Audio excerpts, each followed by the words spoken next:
दोस्तों, देश जबरदस्त आर्थिक संकट और कमर तोड़ महंगाई से घिरता जा रहा है और पानी जब गले तक आ गया तो मोदी को आखिरकार मजबूर होकर कहना पड़ा कि देश में आर्थिक संकट है। ये उनको कहना पड़ गया और सच्चाई भी यह है कि इस वक्त जो महंगाई है उसने पूरे मध्यम वर्ग से लेकर गरीब आदमी की कमर तोड़ रखी है।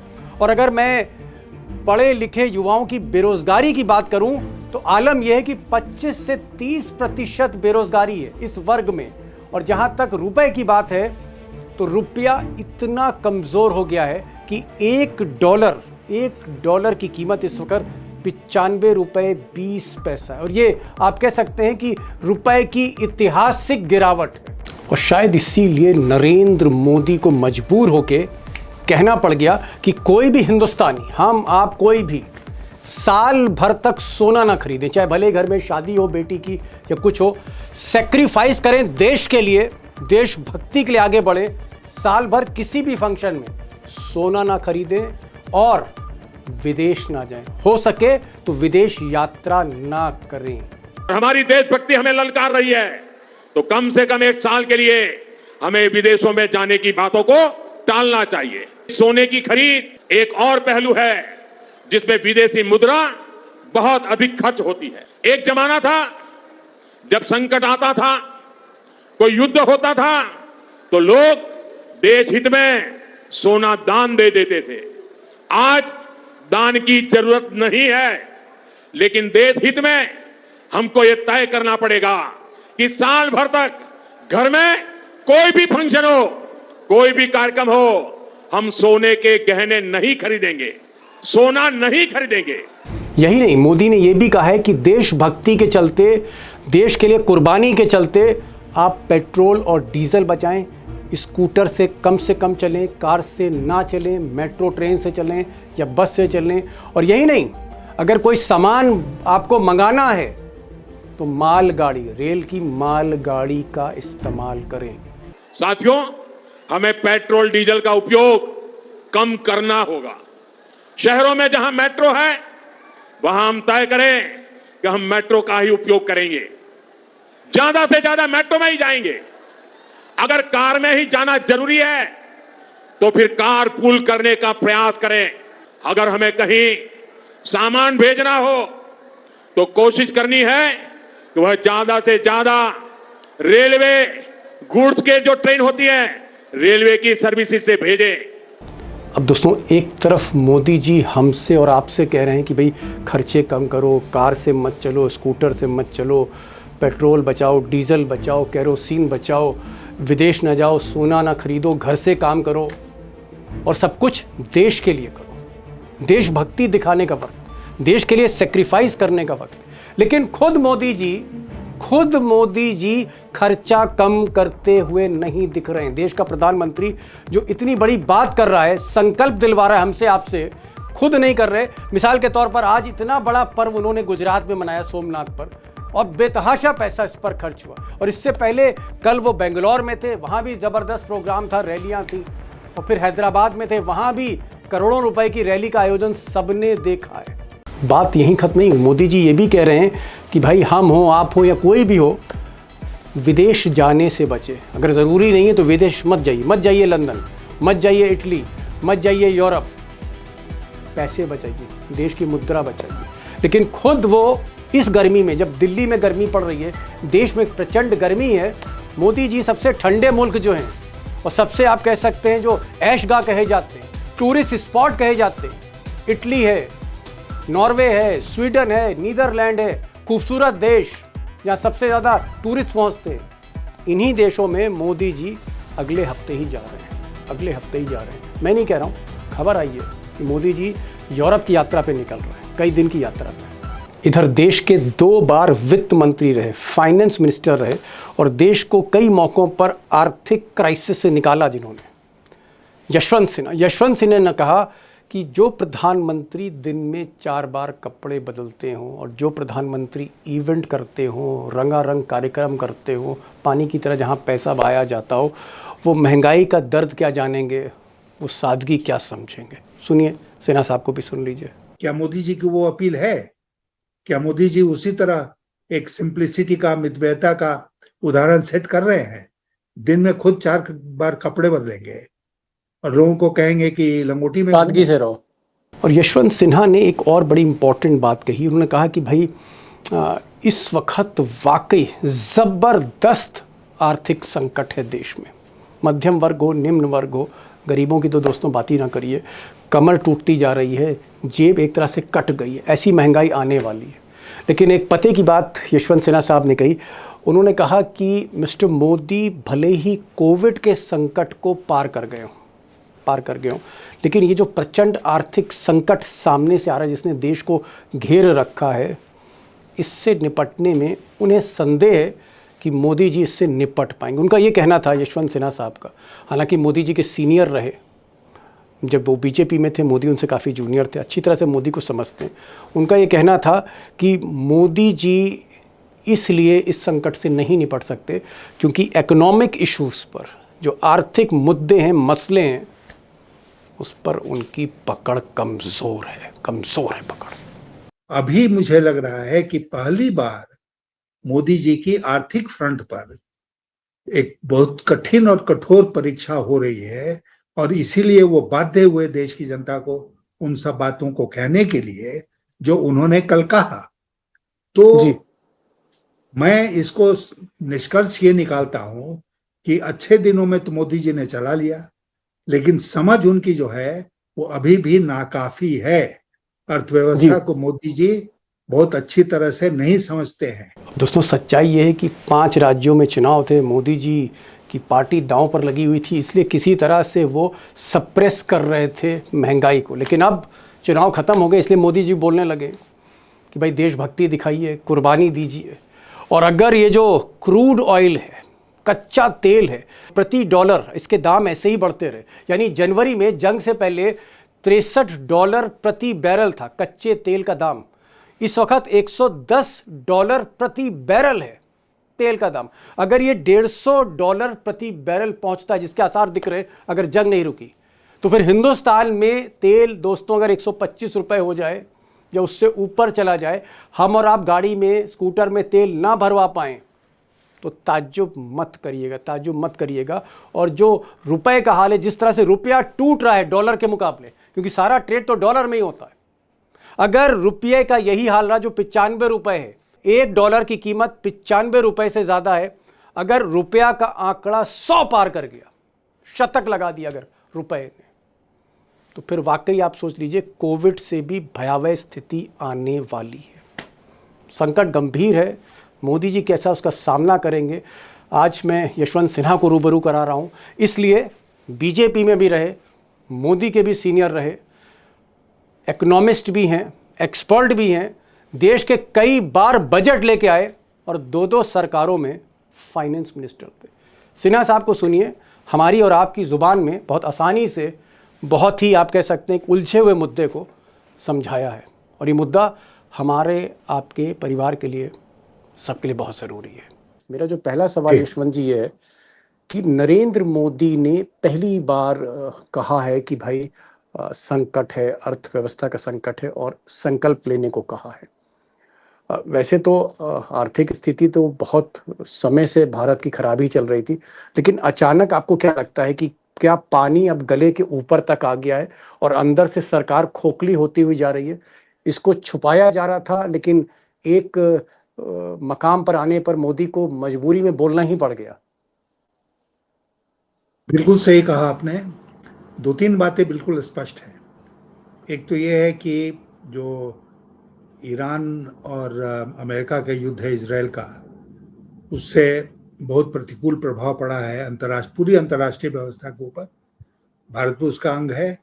हमारे पड़ोस में ये युद्ध हो रहा है, उस पड़ोस में जो हमारे लिए अनेक कारणों के चलते बहुत महत्वपूर्ण रहा है, तो जाहिर है कि हमारे ऊपर उसका असर पड़ा। उसका जो असर पड़ रहा है उसको सरकार ने जानबूझ के छुपाने का प्रयास किया था पिछले दिनों में, क्योंकि देश के 4-5 राज्यों में चुनाव हो रहे थे। और चुनाव के समय आप जानते हैं किस तरह की बातें नहीं करते हैं मोदी जी, ऐसे भी नहीं करते हैं। बातें उन्होंने बहुत अच्छी अच्छी की है, लेकिन एक तो देर कर दी जनाब ने आते आते, नंबर 2 कि वो खुद एक उदाहरण नहीं सेट कर रहे हैं। हम लोग जब सरकार में थे अटल बिहारी वाजपेयी की, और उसके पहले मैं वित्त मंत्री था चंद्रशेखर जी की सरकार में, तो देश ने आर्थिक संकट का मुकाबला किया। आर्थिक संकट का मुकाबला करने के लिए सबसे पहले हम लोग स्वयं उदाहरण पेश करते थे। पूरी सरकार उदाहरण पेश करती थी, ऑस्टेरिटी की, मितव्ययता की, कॉस्ट कटिंग होती थी, सरकार खर्चे बचाए जाते थे। खर्चे बचाए जाते थे, अफसरों को कारपूल में चलने के लिए बाध्य किया जाता था। मुझे खुद याद है कि एक उदाहरण के लिए मैंने बिजनेस क्लास में चलना छोड़ दिया था। मैं देश के भीतर जब ट्रैवल करता था तो इकोनॉमी क्लास में ट्रैवल करता था। क्यों करता था? क्योंकि लोग ये ना कहें कि भाई आप तो बिजनेस क्लास में मौज मस्ती के साथ, आराम के साथ जा रहे हैं और हम लोगों कह रहे हैं कि मितव्ययता करो। हर किसी को सबसे पहले अपने ऊपर इसको लागू करना पड़ेगा। और मोदी जी का जो अपील है वो खोखला इसलिए है, जैसा आपने कहा कि खुद वो 4 देशों की यात्रा पर जा रहे हैं। फिनलैंड जाना उनके लिए क्यों जरूरी है भाई? नेदरलैंड जाना उनके लिए क्यों क्यों जरूरी है? जाहिर है कि उन्होंने बहुत परिश्रम किया है चुनाव में, और अब थोड़ा आराम करना है, कुछ घूमना घामना है, तो इसलिए जा रहे हैं। मैंने भारत की विदेश नीति के दृष्टिकोण से मैं कह रहा हूं कि क्यों आवश्यक है मोदी जी का इन जगहों में जाना। और मोदी जी देश के भीतर घूमे, जैसे अभी आज के दिन सोमनाथ में थे या है, या वो देश के बाहर जाए। प्रधानमंत्री के हर विजिट का खर्चा बहुत ज्यादा होता है। ये आपके हमारे ट्रैवल जैसा नहीं, उतरे और गाड़ी में करोड़ों रुपए का खर्चा हो जाता है एक ट्रिप में, लोकल यात्रा में। जी, लोकल यात्रा में भी। तो वो तो लोकल यात्रा भी कम नहीं कर रहे हैं, विदेश यात्रा पर जा ही रहे हैं। तो उन्होंने कौन सा उदाहरण सेट किया कि जनता को, उनको ये हक मिल गया कहने को कि भाई आप शादी ब्याह में खर्च कम करो, सोना मत खरीदो, और पब्लिक ट्रांसपोर्ट यूज करो, कारपूलिंग करो। ये सब जरूरी है, लेकिन उसमें उनकी मॉरल अथॉरिटी उस समय होती जब वो स्वयं उदाहरण सेट करते हैं। लाल बहादुर शास्त्री याद है ना आपको, जिन्होंने कहा था संकट जब आया कि एक शाम भोजन छोड़ दें हम लोग। और उनकी इतनी जबरदस्त मॉरल अपील थी कि पूरे देश के लोगों ने एक शाम भोजन खाना छोड़ दिया।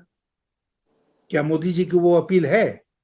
क्या मोदी जी उसी तरह एक सिंप्लिसिटी का, मितव्ययता का उदाहरण सेट कर रहे हैं? दिन में खुद 4 बार कपड़े बदलेंगे और लोगों को कहेंगे कि लंगोटी में सादगी से रहो। एक चीज और जो जो खबरें आ रही हैं, अखबारों में भी आ रही हैं कि जो मिडिल क्लास है भारत की, जो बहुत ताकतवर मध्यम वर्गीय है, उसके पास पैसे नहीं है, उस पर ईएमआई का बोझ बढ़ रहा है, उसकी खरीदारी कम हो रही है। तो क्या आपको लग रहा है कि अगर मिडिल क्लास का ये हाल है तो हमारे देश की जो गरीब जनता है उसकी तो पूरी तरह से कमर ही टूटी हुई होगी? तो ये जो मतलब कंजम्पशन कम हो रहा है, खरीदारी कम हो रही है, दुकानों में जो भीड़ दिखती थी वो नहीं दिख रही है, क्या इसका मतलब है अंदर से स्थिति बहुत अच्छी नहीं है यशवंत जी? से स्थिति बहुत खराब है।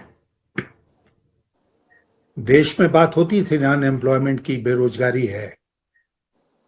मैं आज के दिन भी, हालांकि लार्जली रिटायर्ड लाइफ लीड कर रहा हूं, आज के दिन भी मुझसे जो लोग मिलने आते हैं उसमें से 90% लोग ये कहते हैं कि भाई मेरा बेटा जो है वो बेरोजगार है, उसकी नौकरी लगा दीजिए किसी तरह।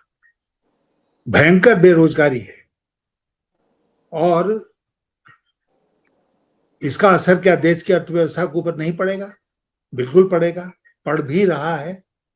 तो हम आंख मूंदे हुए थे, क्योंकि हमको चुनाव, हमारे लिए चुनाव जीतना सबसे महत्वपूर्ण है, इसलिए हम लगे हुए थे कि चुनाव जीते। अब उन्होंने कुछ बातें कही हैं देश की जनता के लिए, आवश्यक थी, मैं मानता हूं, प्रधानमंत्री को कहना भी चाहिए था, लेकिन साथ साथ एक उदाहरण भी पेश करना चाहिए था।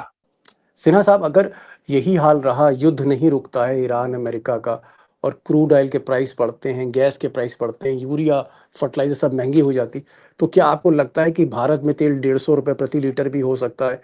गैस जो है, सिलेंडर जो है, ये ब्लैक हो सकते हैं, बहुत महंगे हो सकते हैं, और फिर सारी चीज़ें जो इससे जुड़ी हैं, ट्रांसपोर्ट से कंज्यूमर गुड, इतना महंगा हो जाएगा कि आम आदमी हिंदुस्तान का, उसकी कमर टूट सकती है। बिल्कुल, बिल्कुल।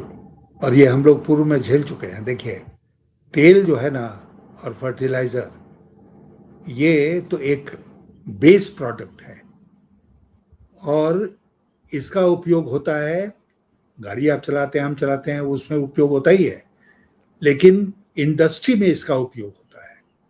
और जी। इंडस्ट्री में उपयोग होता है तो अगर आप इसकी कीमत बढ़ाते हैं तो जो उद्योग इस पर डिपेंडेंट हैं उनके प्रोडक्ट्स की उत्पादन की कीमत भी बढ़ेगी।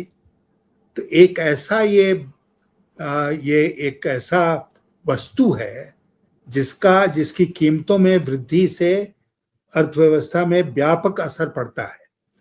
और दूसरा जो एस्पेक्ट है वो ये है कि जो हमारा स्टॉक मार्केट है और मनी मार्केट है, स्टॉक मार्केट में लगातार भयंकर गिरावट आप देख रहे हैं, हम भी देख रहे हैं। जो विदेशी हैं वो स्टॉक मार्केट में जो उनका इन्वेस्टमेंट था उसको निकाल के रुपए को डॉलर में कन्वर्ट करके भाग रहे हैं। तो उसका नतीजा क्या हो रहा है? उसका नतीजा ये हो रहा है कि रुपया भी कमजोर हो रहा है। डॉलर का डिमांड अगर मनी मार्केट में बढ़ेगा तो रुपया कमजोर होगा। और जब प्रधानमंत्री ने कहा कि फॉरेन एक्सचेंज को बचा के रखना है, तो फॉरेन एक्सचेंज कितना है? $10 बिलियन, $5 बिलियन तो नहीं है, $600 बिलियन है। तो $600 बिलियन बहुत बड़ा रिजर्व होता है। वित्त मंत्री के रूप में मैंने फेस किया था तो हम लोग का टोटल रिजर्व होता था 5 बिलियन, 7 बिलियन, 10 बिलियन। जो आजकल एक हफ्ते में जो गिरावट आती है ना दीपक जी हमारे फॉरेन एक्सचेंज में, वो होती है 10 बिलियन, कभी कभी 8 बिलियन, कभी कभी। तो हम कंफर्टेबल हैं, लेकिन मोदी जी का ध्यान खींचना फॉरेन एक्सचेंज क्राइसिस के ऊपर, आने वाले क्राइसिस के ऊपर, ये दिखाता है कि चारों तरफ से इसके ऊपर अटैक होने वाला है। हर तरह जी। का फैक्टर जो है वो हमारी इकोनॉमी को प्रभावित करेगा और उसमें डॉलर की तुलना में रुपए की कीमत गिरेगी, फर्टिलाइजर और कच्चे तेल की कीमत बढ़ेगी और किसान को परेशानी एल नीनो से भी होने वाली है, कम बारिश के चलते। तो आने वाले दिनों में एक संकट बहुत बड़ा पैदा होने वाला है। बहुत और बड़ा संकट। जी। आपने सिलेंडर की बात की, सिलेंडर तो जी। ऑलरेडी नहीं मिल रहा है। जी हाँ, बिल्कुल, मैं क्राइसिस है 15 बहुत दिन ज्यादा। पहले अपने गांव में था, झारखंड में। वहां पर सिलेंडर अवेलेबल नहीं हुआ करता था, वेट करना पड़ता था एक एक महीने लोग। तो ब्लैक हो रहा है। अब ब्लैक भी हो रहा है। तो ये जी। एक गैस की कीमत, डोमेस्टिक गैस की किल्लत ये हो रही है। तो लोग जो हैं, इसका असर क्या पड़ रहा है? इन्होंने कमर्शियल गैस की कीमत बढ़ा दी। कमर्शियल गैस की कीमत बढ़ने से उद्योग धंधे के ऊपर असर पड़ा। उद्योग धंधे का ऊपर असर पड़ने से क्या हुआ कि कोविड में जैसे हुआ था उसी तरह लोग, नौकरी उनकी चली गई, वो घर जी। लौटने को विवश हो रहे हैं। जी। और जो एक हमारे आप। बैकवर्ड इलाके हैं वहां जी। के लोग जो काम करने के लिए इंडस्ट्रियलाइज स्टेट्स में जाते हैं वो घर लौट रहे हैं अब। जी।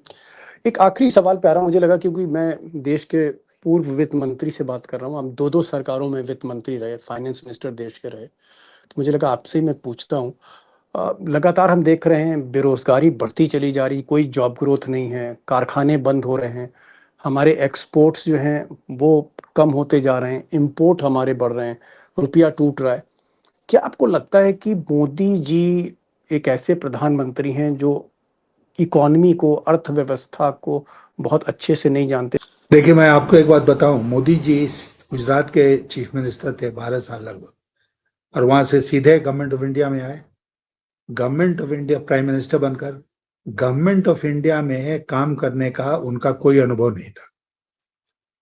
और जो भारत सरकार समस्याएं फेस करती है ना, वो राज्य सरकारों से उसका कोई लेना देना नहीं है। तो यहां पर नई चुनौतियां हैं।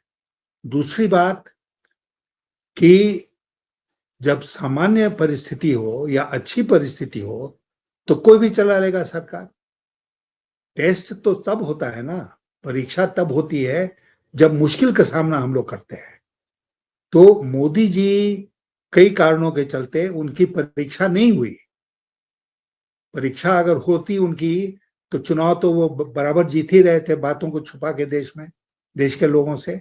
अभी मुझे लग रहा है कि पहली बार मोदी जी की आर्थिक फ्रंट पर एक बहुत कठिन और कठोर परीक्षा हो रही है, और इसीलिए वो बाध्य हुए देश की जनता को उन सब बातों को कहने के लिए जो उन्होंने कल कहा।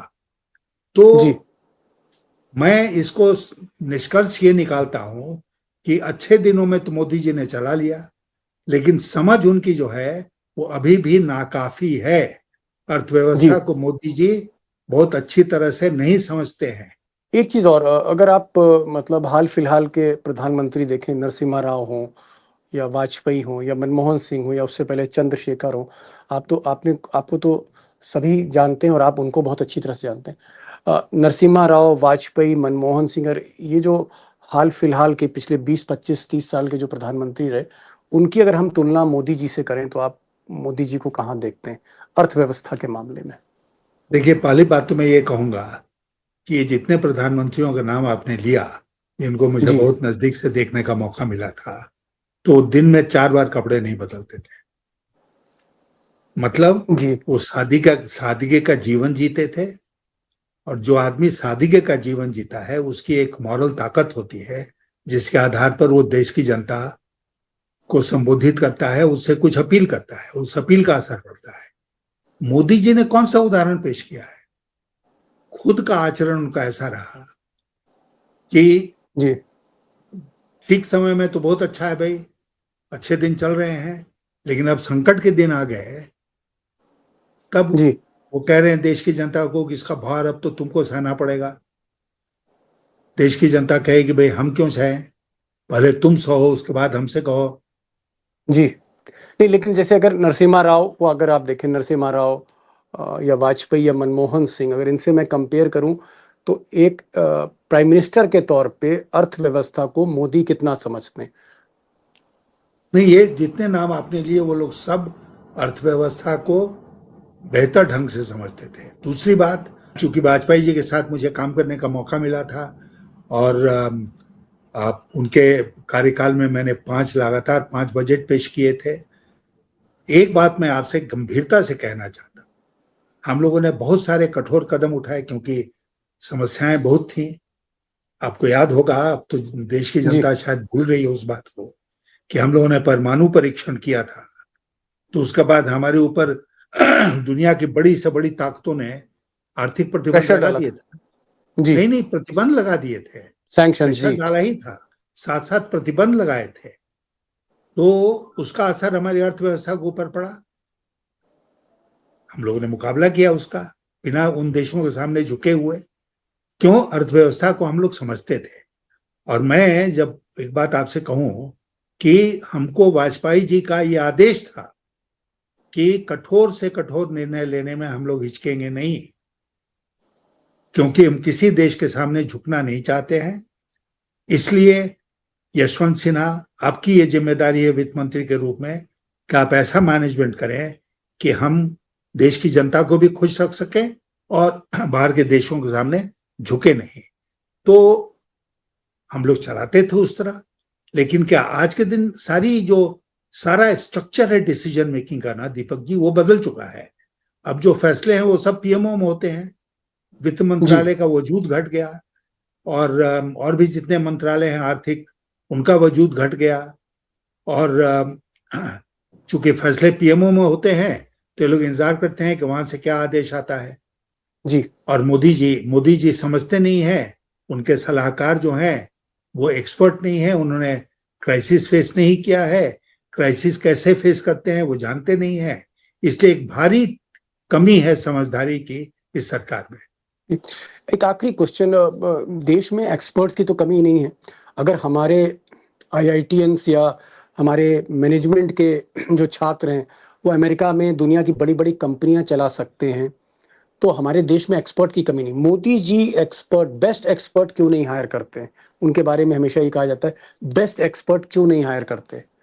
क्या क्यों दिक्कत है क्यों उनको? इसलिए जी, इसलिए नहीं करते हैं क्योंकि मोदी जी समझते हैं कि वो सब कुछ समझते हैं, वो सब कुछ जानते हैं, उनको किसी एडवाइस की जरूरत नहीं है। आपको याद है ना, एक बार उन्होंने कहा था, हार्ड वर्क नॉट हार्वर्ड। जी, जैसे हार्वर्ड में आपको डिग्री मिल जाएगी बिना हार्ड वर्क के। तो इस जी, तरह की मानसिकता लेकर मोदी जी सरकार में आए, भारत सरकार में। उसी मानसिकता पर आज भी काम कर रहे हैं। और ये मानसिकता जो है वो इतना उनके गलत, फॉल्स आत्मविश्वास से भरा हुआ है कि उनको किसी एक्सपर्ट की जरूरत ही नहीं है। जी, वो सब कुछ जानते हैं, समझते हैं, तो एक्सपर्ट क्या एडवाइस देगा उनको। जी।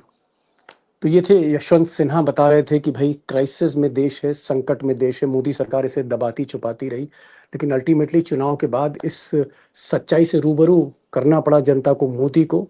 और जाहिर तौर पे कोविड जैसी एक स्थिति है, अगर वो एक हेल्थ इमरजेंसी थी तो अब एक इकोनॉमिक इमरजेंसी है। दूसरा इन्होंने कहा कि नरसिम्हा राव हों या वाजपेयी हों या मनमोहन सिंह हों या चंद्रशेखर, इन प्रधानमंत्रियों से कम अर्थव्यवस्था के मामले में मोदी की तुलना नहीं की जानी चाहिए। और एक और आखिर में उन्होंने कहा कि देश में एक्सपर्ट्स हैं, अच्छे से अच्छे इकोनॉमिस्ट हैं, जिनको दुनिया जो है एक तरह से मान्यता देती है, लेकिन मोदी जी की आदत है कि वो एक्सपर्ट्स हायर नहीं करते, क्योंकि उनको लगता है कि मोदी जी खुद हर मामले के एक्सपर्ट हैं। ये भी एक फॉल्ट लाइन्स उनकी पर्सनैलिटी में हो सकती है।